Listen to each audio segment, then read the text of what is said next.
So I see so much suffering in the world around me, and why is there so much suffering, and what can I do about it? Well, there's so much suffering because people believe that they're separate.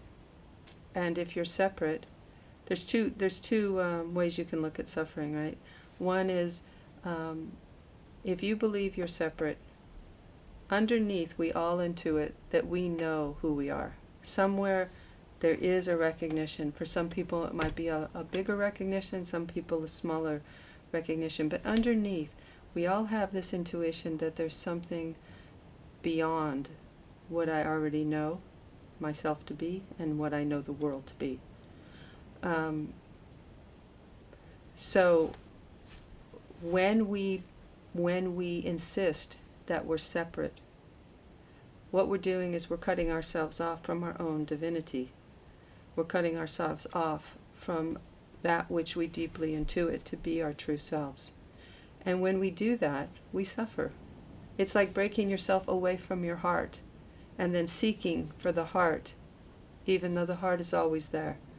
And if you're constantly seeking for something that you already are and who you intuit yourself to be, but you continue to impose this idea of separation, you suffer. It's painful. It's deeply painful. And then what ends up happening is we just get distracted with shopping and sex and food and all sorts of things. But it never fulfills the longing to be that true intuition of the divine heart. It never satisfies, and you suffer. Also, we live in a world where everything is changing. So you're constantly in a situation where everything you love and who you are is going to die. It's going to change. If you feel happy in one moment, in the next moment you might not feel happy. If you're in love and a relationship is going great, and the next moment that relation breaks up, you suffer.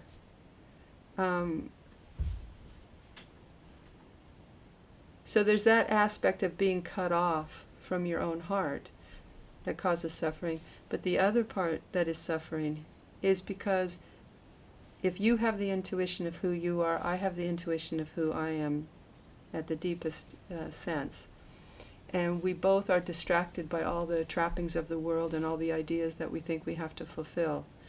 And we're holding on to those ideas as our identity, and we have something to protect. Then all of a sudden, I'm protecting my ideas from you, you're protecting your ideas from me. And we're not able to come together. And so we suffer, because deep in ourselves, we want to be together. We want to have intimacy.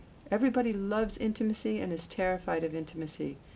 But the desire for intimacy is the call back to the heart. The fear of intimacy is basically coming from an egoic pattern that says you should be afraid and you have to keep yourself separate. That causes suffering.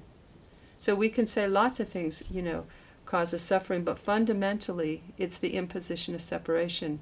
The individual suffers because they're disconnected from their heart. Everybody else suffers. Relationships suffer because we're disconnected from the heart.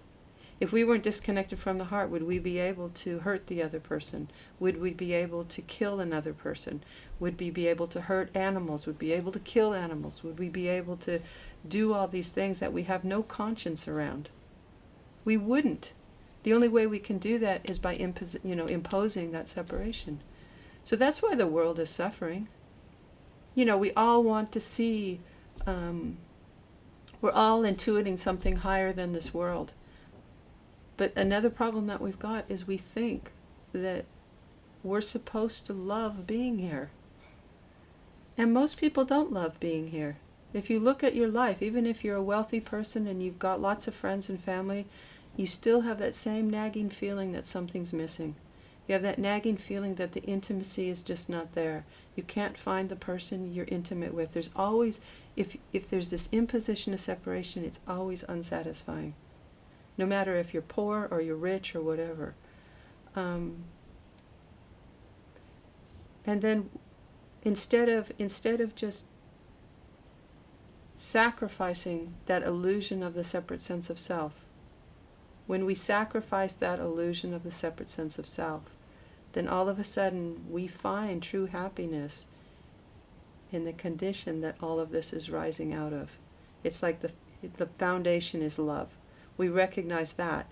And then, instead of trying to make this world a happy place that I love to be in, from a position of separation, which is never going to happen, we end up finding the same love in this world, because we're looking and we're connected to the source of the love that this world is arising from. We're not trying to find happiness from things. But when we recognize the happiness is who we actually are, then we can live in this world and we can have, ecstatic relationships and love and joy and fun and all of that. But it's not because we're getting that happiness, joy, and fun from the things. It's from the recognition of what those things actually are. And so it's why we suffer. It all comes down to that. Doesn't matter how much money you have. It doesn't matter how many things you have or how great you think your children are or whatever. It doesn't matter. It's always unsatisfying.